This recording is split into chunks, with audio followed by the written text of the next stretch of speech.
Does this Bangalore bakery hate its customer, or is there something more to it?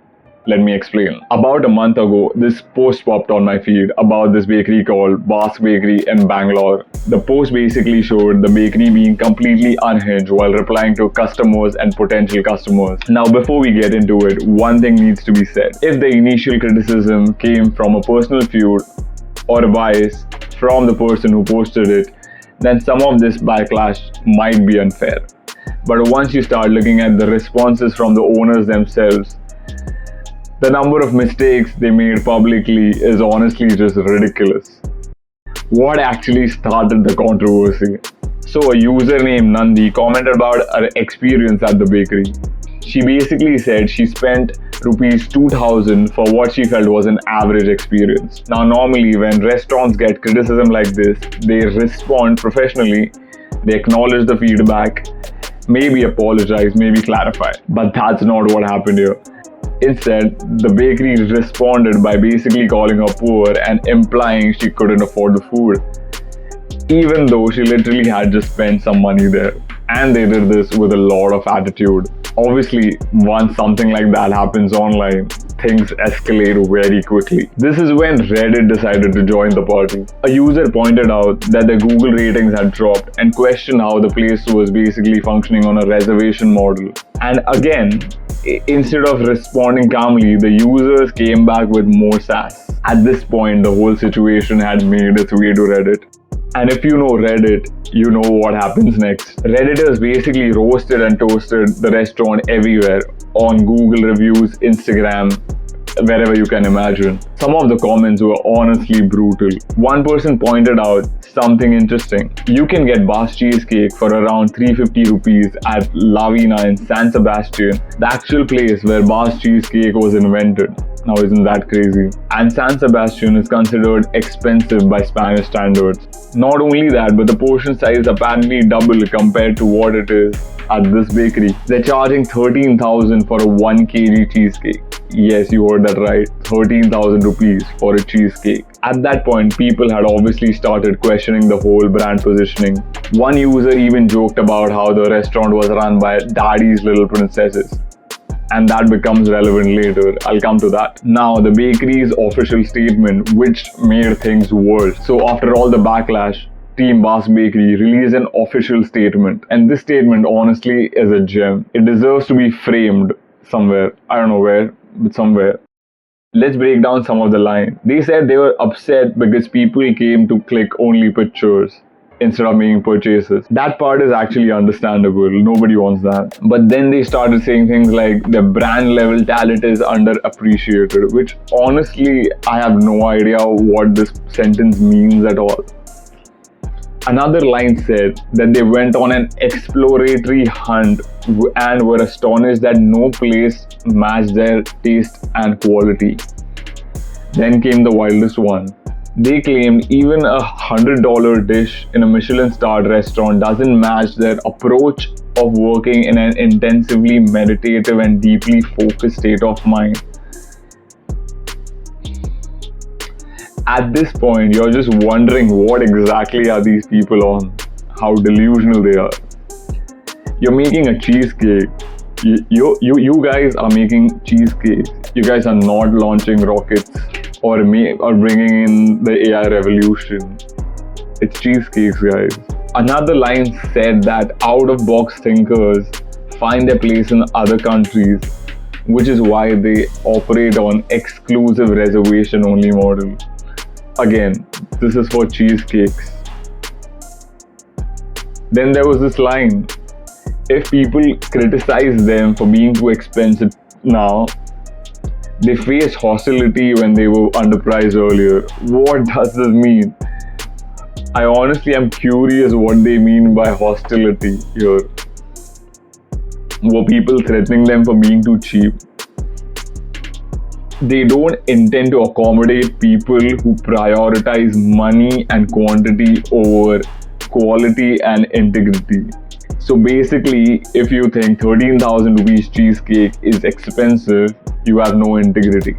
Okay guys, you're too poor. We knew Basque Bakery was revolutionary the day we decided to put it out. Why? What do you think you're doing? Are you guys bringing in the communist revolution? What are you talking about? And then in this one final line, they said that the hostility from masses only reaffirmed their worth and validated their brand. I don't know, man. Sometimes they're communists, sometimes they act like imperialists. So, what is going on?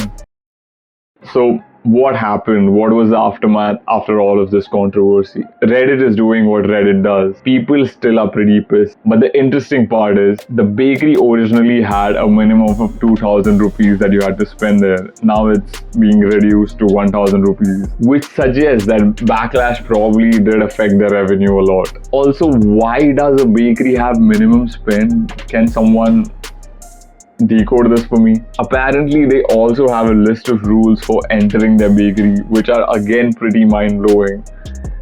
I'm gonna list them here. At this point, even places like Soho, Taj, Bake Club, Bastion should start taking notes from these guys. You guys, you're doing exclusivity very wrong. This is how you do it. What's my take on this whole situation?